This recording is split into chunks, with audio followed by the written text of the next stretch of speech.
오늘부터 2주간 특별 새벽기도를 시작하려고 합니다. 이번에 특별 새벽기도 주제는 시련이 친구처럼 느껴질 때, 그런 주제입니다. 우리가 겪는 이 시련이 때로는 불청객처럼, 때로는 불편한 친구처럼 우리를 찾아올 때가 있습니다. 피할 수 없는 시련이 우리를 파고들 때에 우리가 어떻게 해야 하는가, 성경의 인물들을 통해서 그 해답을 찾아보려고 합니다. 오늘 이 욥이 나오는데 사실 이 욥이 어떤 사람인지, 또 어디에서 정확하게 어떤 신앙생활을 했는지에 대해서 나오지가 않습니다. 단지 아브라함과 같은 시대에 살았고, 아브라함의 반대편에 있는, 아브라함이 서쪽에 있었다면 욥은 동쪽에 살았다, 그 정도의 정보만 알 수 있습니다. 그의 나이가 대략 한 60살쯤 되었을 때에 시련이 시작되어졌고, 그 세월이 무려 30년 동안 계속되었다가 그 이후에 200살까지 살은 것으로 나와 있습니다. 그가 살고 있는 이 우스 땅은 지금 이라크와 사우디아라비아 국경 지대에 있는 것은 알 수 있습니다. 그래서 이 욥이 이 모든 고난 과정과 어려움들을 어떻게 이겨냈는가 하는 것을 우리는 성경을 통해서 익히 알고 있습니다. 여기서 하나님 앞에 어떤 자세로 서 있는가, 그것을 우리가 충분히 배울 수 있기라 생각합니다.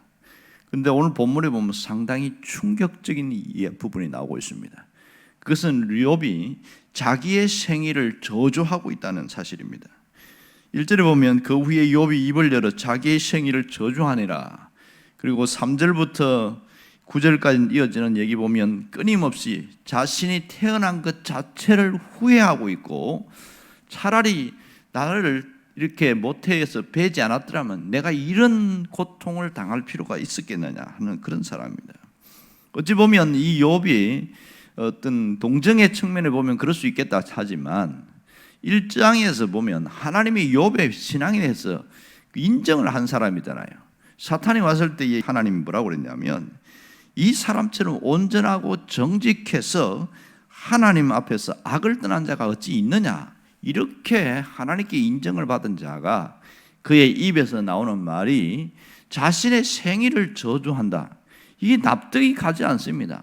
어떻게 믿음의 사람이라는 사람이 이렇게까지 하는가? 그것이 충격적인 것이지요. 지금 욥이 쏟아놓는 그 말들을 보면 장장 20장에 걸쳐서, 긴 장에 걸쳐서 쏟아내고 있는 것을 볼 수 있습니다. 물론 이 대화는 세 명의 친구들과 함께 어우러지는 그런 주고받는 대화가 함께 이어오고 있습니다. 마치 이 욥의 상태를 보면 병원에서 사형 선고를 받은 사람이 겪는 심리적 고통을 그대로 보여주고 있는 것을 알 수 있습니다. 먼저 욥이 갖고 있는 반응이 뭐지요? 절망이었습니다. 철저하게 절망하고 있습니다. 그 다음에는 분노를 터뜨리고 있어요.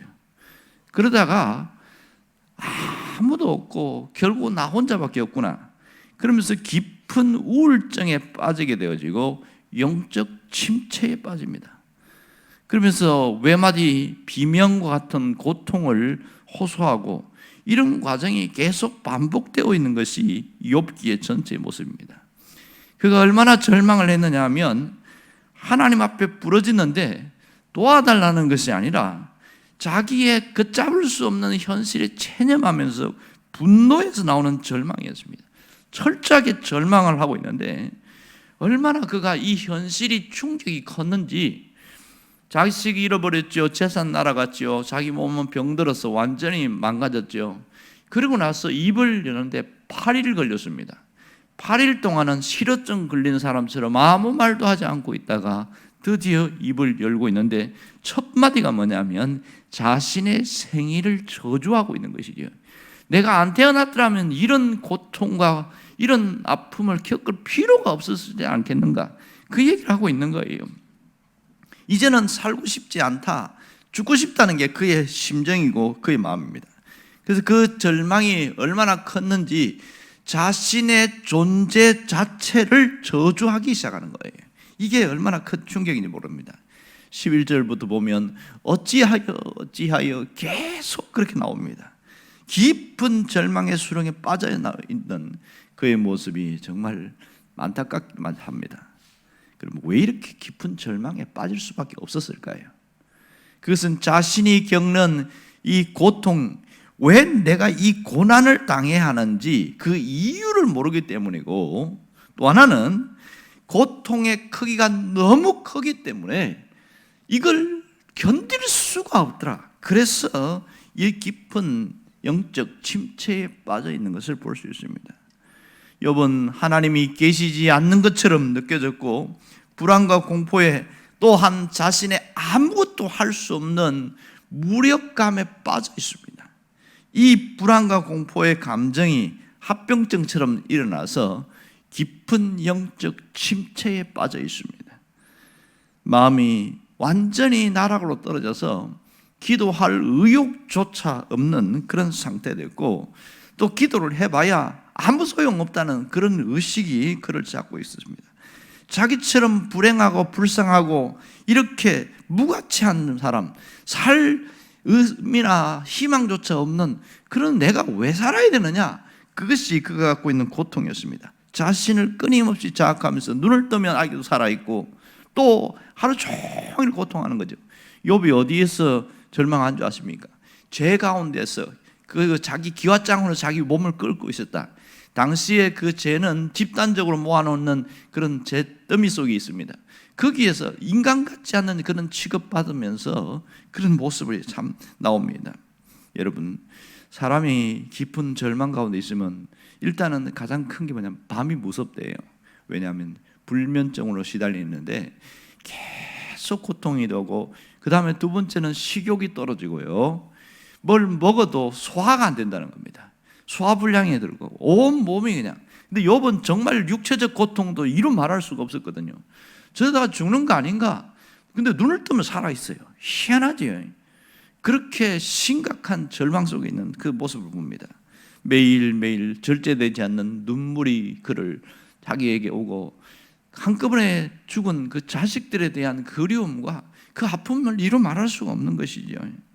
이제는 끝장났다고 생각하면서 그 자기 안에서 밀려오는 그 어두움과 공허감을 고스란히 감당하려고 하니까 감당할 수가 없어서 결국은 이런 상태가 되고 자기가 생일을 저주하는 그런 지경까지 이르게 되어집니다. 여러분은 우리도 보면 살다 보면 내가 감당할 수 없는 고통을 당할 때가 있어요. 왜 또 내가 이런 고난을 당해야 될지 의미를 모르겠다. 그럴 때가 있단 말입니다. 여러분은 만일 혹시 욥과 비슷한 그런 처지에 놓인다면 여러분은 어떤 태도와 어떤 반응을 보일까? 한번 스스로 한번 생각해 보면 좋겠습니다. 어떤 분은 그런 얘기해요. 믿음이 좋은 사람은 절대로 절망하지 않는다. 그렇게 이야기하는데 저는 결단코 그게 맞다고 생각하지 않습니다.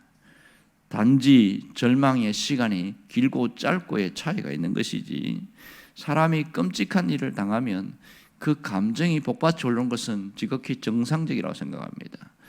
자식이 갑자기 하루아침에 이 사별을 해버리고 떠나버릴 때 그 황망함은 이루 말할 수가 없는 거예요. 어떤 분은 그 독일에서 거기서 정착해 사는데 딸이 머리가 굉장히 좋아요. 소원이 뭐냐면 한국에 있는 대학을 다니고 싶다. 그래갖고 딸만 한국에 보내가지고 서울에 있는 우수한 대학에서 공부를 하는데, 그만 여름 방학 때 한강변에서 불량배들에게 쫓겨서 도망가다가 그 물에 빠져가지고 익사해 버렸잖아요. 자식을 고국에 보내놓았는데 죽어버리니까 그 믿음 좋은 부부가 그걸 감당할 수가 없는 거예요. 감당할 수가 없는 거예요. 그런 절망 가운데 있다가 말씀을 듣고 눈물 흘리다가 정신을 차려가는 그런 일들도 있습니다. 사람이 가장 극심한 고통에 이르면 절망할 수밖에 없는 것이죠. 욥은 끊임없이 자기 안에서 뭐가 나온 줄 아세요? 절망과 함께 분노가 일어나는 거예요. 분노. 하나님, 왜 내가 이런 일을 당해야 됩니까? 이게 그의 분노의 근원이었습니다. 왜 내가? 여러분, 믿음 생활 잘하는 사람일수록, 의롭게 살려고 하는 사람일수록 더 분노가 강한 거 아시지요? 기도를 더 많이 하면 할수록 이루어지지 않고 정반대로 흘러갈 때에 그 분노가 실망과 좌절로 시험으로 빠지는 경우가 얼마나 많은지 모릅니다. 우리는 살다 보면 이해할 수 없는 일들이 참 많이 일어나요. 신앙생활을 잘 한다고 해서 분노가 없는 게 아니에요. 하늘을 향해서 쏟아내는 그 말들을 보면 그들은 사람들을 향하여 어떻게 믿음 없는 그런 행동하냐, 절대 그렇게 말하면 안 됩니다. 차라리 제일 좋은 것은 아무 말 하지 않는 거예요. 그리고 그를 위해서 조용히 기도해 주는 것이 훨씬 잘하는 겁니다. 그 사람을 향하여 신앙 있는 척하면서 그렇게 얘기하는 것은 거기에다가 소금 뿌리는 것과 똑같은 거죠. 여러분, 욥이 가장 힘들어한 게 뭐냐면 하나님에 대해서 자기 생각하고 너무 다른 거예요. 욥이 생각한 하나님은 의로운 분이고 선한 분이고 참 심실하고 끝까지 보호해 주는 이런 하나님으로 믿고 신뢰했는데, 내가 처한 현실을 보니까 아니, 하나님 어떻게 이럴 수가 있지? 하나님이 이런 분이라면 내가 지금까지 믿은 게 뭐냐? 신앙 자체가 전체가 다 흔들려 버린 거예요. 그래서 분노하는 그런 모습이 있는데, 그런데 욥이 잘한 게 뭔지 아세요? 그러한 가운데 절망하면서도 그가 하나님을 배신하거나 하나님을 저주하거나 믿음의 길을 떠나지 않았다는 것이 잘한 점입니다. 그가 그렇게 고통 가운데 있으면서도 하나님을 떠나지 않은 것이 그가 제일 잘한 거예요. 그래서 그가 점점 회복해 나갑니다. 우리가 신앙생활하면서 욥처럼 고통당한 건 아니지만 심리적 고통은 욥과 비슷한 그런 좌절과 침체와 엄청난 분노와 절망 가운데 휩싸일 때가 상당히 많습니다. 이럴 때 우리가 마지막에서 놓지 말아야 할 건이 뭡니까? 마지막 건은 하나님에 대한 신앙입니다. 하나님을 바라보는 그 신앙, 오직 소망의 자리로 가는 그 신앙만 있으면 다시 살아날 수 있습니다. 욥이 그랬거든요. 그럼 마지막에 믿음을 잃지 않고 그 한 줄기 남아있는 그 끈을 붙들고 끝까지 붙들었더니 달라지기 시작했어요. 점점 달라지기 시작했어요. 그가 한 고백을 보면 욥기 19장 25절을 보면 내가 알기에는 나의 대속자가 살아계시니 마침내 그가 땅 위에서 서실 것이다, 이렇게 말합니다. 여기서 말한 대속자는 나의 억울함을 풀어줄 자, 이런 뜻입니다. 억울함을 풀어줄 자. 그러니까 권리를 이행하는 자인데 말은 이런 거지요. 우리 집에 어떤 남자를 누군가 죽였어요. 그런데 내가 힘이 없어. 근데 친척 중에 누군가가 그 살인자를 향하여 보복을 해버리는 거예요. 이게 대속자입니다. 근데 욥은 내 억울함을 풀어줄 자를 누구로 바라보냐면 하나님을 바라보고 있는 거예요. 하나님이 억울함을 풀어줄 것이다, 그렇게 하면서 버텼습니다. 지난번에도 언젠가 얘기했지만 욥이 자신이 30년간 이런 고통을 당했다. 여러분 어떻게 생각하세요? 이 가운데 신앙을 가지고까지 갈 수 있는 사람이 몇 사람이 될까? 30년이 아니라 이 처절한 고통이 3년만 돼도 많은 사람들이 하나님을 떠나지 않겠어요? 그런데 그는 그 수많은 고통 속에서도 마지막까지 하나님을 버리지 않은 것이 그가 잘한 점입니다. 그러다가 점점 마음이 바뀌기 시작합니다. 이 세상에 미련을 가져봐야 아무 소용없다. 내가 가졌던 그것 아무 소용없다. 그러면서 하나님만 바라보게 되어집니다. 욥기 16장 20절을 보면 이렇게 말합니다. 나의 친구는 나를 조롱하고 내 눈은 하나님을 향하여 눈물을 흘리나니, 이렇게 말합니다. 시선이 점점 바뀌고 있지요. 시선이 달라져서 하나님을 향하여 눈물을 흘리나니, 이렇게 하면서 달라지기 시작하면서 변화가 일어나고 있습니다. 세상 미련 다 끊어버리고 소망의 사람으로 달라지고 있습니다. 그랬더니 하나님이 그에게 다가와서 그의 입술의 고백을 보면 확실히 달라집니다. 내가 육체 가운데 벗어나서 이제 하나님을 보겠습니다, 이렇게 달라집니다. 하나님은 우리를 절망 가운데 빠지게 하는 분이 아닙니다. 고통 속에 머물게 하는 분이 아니에요. 결국 우리를 소망의 자리로 이끄는데 너무 고통이 크면, 상실과 아픔이 크면 그런 게 안 보이는 것이죠. 그래서 그런 겁니다. 정말로 중요한 것은 하나님은 침묵하는 것 같으나 결단코 침묵하고 있지 않습니다.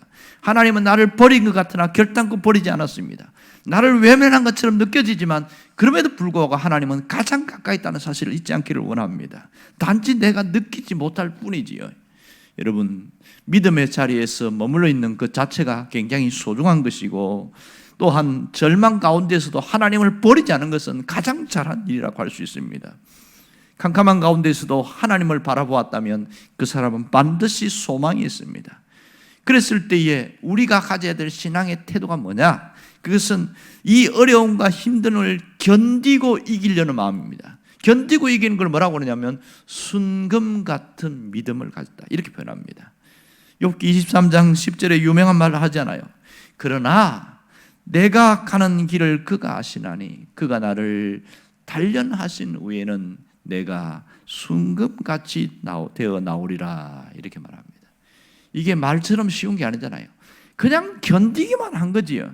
하나님 버리지 않고 놓치지 않고 견디기만 했더니 그 모든 과정을 이겨나니까 완전히 달라졌습니다. 우리는 욥의 후반부의 사실 이야기를 너무 잘 알고 있습니다. 하루아침이 된 것이 아니라 버티고 견디는 것도 믿음이라는 것을 알아야 됩니다. 내가 엄청난 신앙이 아니라도 이 상황 속에서 이겨나가려고 있는 것, 그것이 대단히 중요합니다. 혹시 남모르는 눈물을 흘리며 고통하고 있습니까? 믿음을 잃지 않기를 원합니다. 하나님은 그 사람과 함께합니다. 가장 가까이 하십니다. 내가 하나님 버리지 않은 하나님은 결단코 나를 떠나지 않습니다. 여러분이 기도의 자리에 나온 여러분들이 온전히 믿음 위에 서 있기를 주의 이름으로 축원합니다. 기도하겠습니다.